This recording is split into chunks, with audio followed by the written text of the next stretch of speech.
Bonsoir mes amis. Voilà, je viens de regarder le débat du siècle, le débat de l'histoire, avec un grand H. Et j'ai quand même cette impression désagréable d'avoir pris un coup de poing de 500 kilos sur la tronche. C'est Monsieur Macron, il a très bien financé. Depuis quelques jours, il a montré des signes de faiblesse, de sorte que Madame Marine Le Pen l'a sous-estimé à l'évidence, et lui a même suggéré il y a 2 jours que s'il avait envie de se faire accompagner par M. Hollande qui lui tiendrait la main, elle ne s'y opposerait pas. En fait, il a réussi à pousser l'adversaire à le sous-estimer, qui est toujours, stratégiquement parlant, qui est toujours un coup, une carte super intéressante. Pousser l'adversaire à sous-estimer. Et c'est ce que Marine Le Pen a fait. Et puis bon, c'est ce que tout le monde a fait collectivement, parce que M. Macron n'a jamais été très bon durant ses meetings. On a vu quelqu'un qui ne sait pas parler devant un public, mais là, ce soir, en débat, il a montré qu'il peut se surpasser. Ça, c'est un point indéniable. Madame Le Pen a tenté une approche très risquée. C'était l'approche de M. Trump dans son débat face à Hillary Clinton aux États-Unis avant les élections. Sauf que il y a une différence fondamentale ici, c'est que Hillary Clinton, elle et son mari ont eu beaucoup de pouvoir pendant très longtemps. Et ils avaient des casseroles qui étaient arrivées devant la justice, qui étaient extrêmement connues. Donc c'est vrai que c'était très facile de surfer dessus. Alors que M. Macron, il n'arrêtait pas de dire qu'il est nouveau dans la politique, il ne fait pas partie du système, et finalement, ce genre d'attaque ont glissé sur lui assez facilement. Ça, c'était quand même un point important, de sorte que Marine Le Pen s'est privée d'une opportunité à faire passer son programme à des millions donc, de téléspectateurs et de votants potentiels, et elle a commencé à le casser, mais elle n'a pas eu de prise sur lui, parce que, un truc important, elle l'a attaqué sur des technicalités de dossiers qu'il connaissait mieux qu'elle. Par exemple, quand elle l'attaque sur Alstom ou sur SFR, en disant « vous avez vendu », etc. Ce sont des dossiers qui sont extrêmement compliqués. Et quand Macron vend, entre guillemets, SFR, ce n'est pas comme si moi je te vends une boîte de thon pour 1,50 €. Ce n'est pas une transaction simple, avec des maillons simples, prévisibles, où il y a un acheteur, où il y a un vendeur, où il y a une transaction, il y a un échange.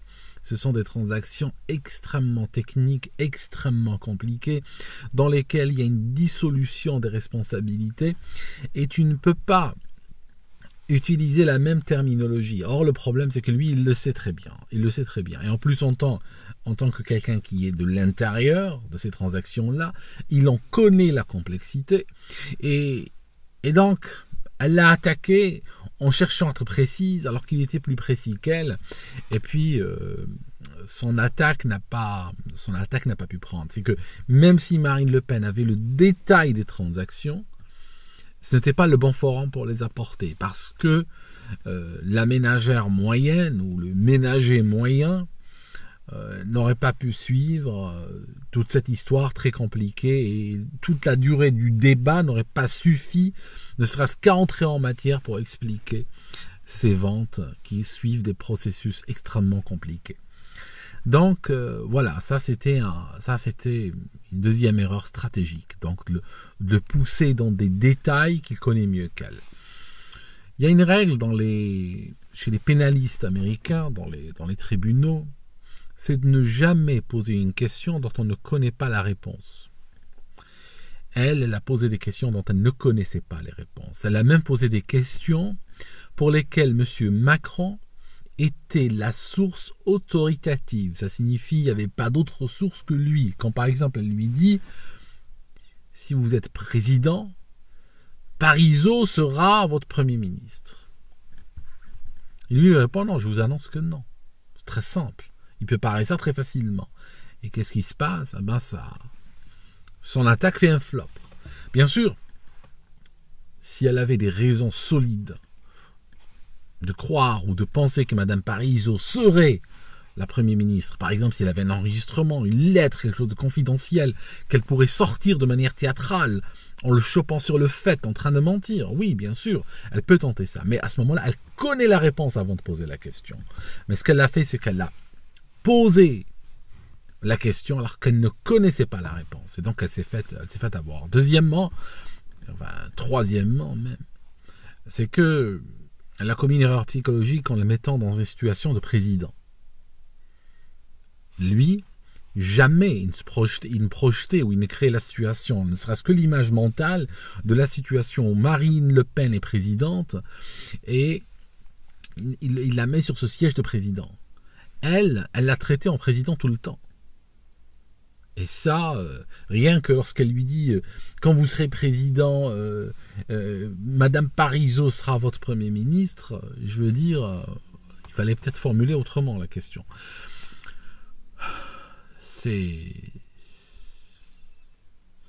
Psychologiquement, c'est une faute, tout simplement. Psychologiquement, il ne faut pas remonter parce que lui n'arrêtait pas de la rabaisser, de la traiter. Lui, c'est le prof. Attendez, je vais vous expliquer. Arrêtez de mentir. Vous dites des bêtises. Sans arrêt, lui disait ces phrases assassines. Alors qu'elle, on a l'impression que nous sommes dans un contexte où il joue un deuxième mandat. On a l'impression qu'il a déjà fait un mandat, d'accord, et que elle, c'est l'opposition, et elle vient attaquer un président de la République et a déjà fait un mandat. Elle est en train de l'attaquer sur son bilan. Et ça, c'est clair que ce n'est pas possible. Attendez, je vais allumer cette lumière. Ou bien non, je n'allume pas la lumière. Je l'allume quand même. Je suis indécis.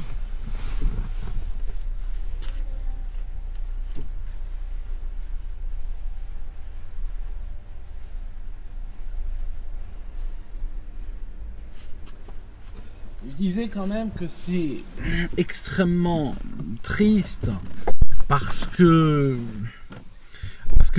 fondamentalement, Marine Le Pen avait les bonnes préoccupations, avait les bonnes intentions, mais finalement, quand on regarde le paraître, quand on regarde le marketing, nous vivons dans une société de spectacle, de marketing et de vente.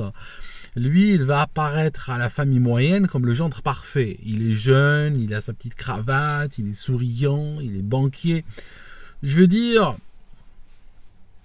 les gens ne vont pas regarder beaucoup plus loin.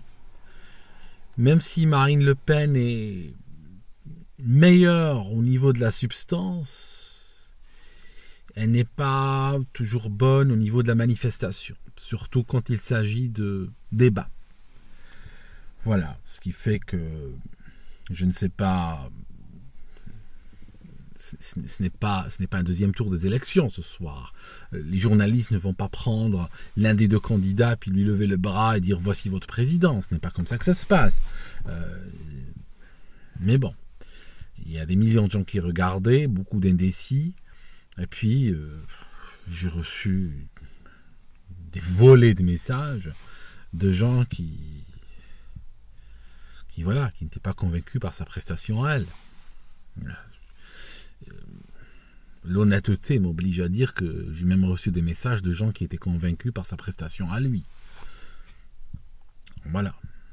Vous savez, il y a quelqu'un qui a dit que la philosophie, c'est se réconcilier avec l'inévitable. Alors, je n'ai pas envie de vous sortir cette phrase le dimanche soir, mais si jamais on devait arriver là, il va falloir essayer de se réconcilier avec l'inévitable et trouver comment faire passer ses principes quand même, faire passer ses préoccupations, faire entendre sa voix. Mais il va falloir changer, de méthode. Cette méthode, visiblement, n'est pas gagnante. On n'est pas encore au deuxième tour, bien sûr, on n'est pas encore au deuxième tour, mais je commence à avoir des doutes enfin, je commence à avoir des doutes. Je veux dire, j'ai l'impression d'être dans un navire, j'ai l'eau jusqu'aux genoux, et je dis, j'ai des doutes. Bon, voilà, quoi, c'est un understatement, comme on dit en anglais. C'est quand tu fais une déclaration qui est bien en deçà de la réalité. Faut toujours aller voter. Pas d'abstention, toujours aller voter, toujours y croire, mais vous voyez le ton, hein, je suis plus la même personne qu'hier, hein, c'est pas... On voit le gars qui a morflé, ça se voit tout de suite. Ouais. Voilà, quoi, Moi, franchement, je vous l'ai dit, on va en parler demain ou après-demain, mais mon soutien de la candidature du Front National, c'est qu'elle est, je trouve, j'ai des raisons objectives de penser, des raisons que je peux défendre, que sa candidature est bonne pour la France et qu'elle est bonne pour l'Algérie. D'ailleurs, il y a un homme politique algérien qui soutient la candidature de Marine Le Pen. Je vais vous mettre la vidéo dans le descriptif de celle-ci. Ça serait bien de l'écouter, ça fait que 2 minutes, mais vous voyez comme quelqu'un qui s'en fiche complètement de la France, qui réfléchit qu'à l'intérêt de l'Algérie, et vous allez voir qu'il sort avec un clair soutien pour Marine Le Pen. Mais bon, voilà, on va continuer, hein, ne serait-ce que par fidélité. Hein. C'est pas... Elle a fait ce qu'elle a pu, hein, on va pas la lâcher à 48 heures des élections quand même. C'est pas... Je veux dire, on va continuer, hein, on va persister. Hein. Au point où nous en sommes, hein, on va pas... Ça n'a rien de ce que tu vas faire, hein, je veux dire, tu continues, hein, au point où t'en es. C'est ça. Mais bon, je vais aller dormir, la nuit porte conseil, comme on dit. Et puis on en parle demain, à tête reposée, comme on dit. Bonne nuit, mes amis.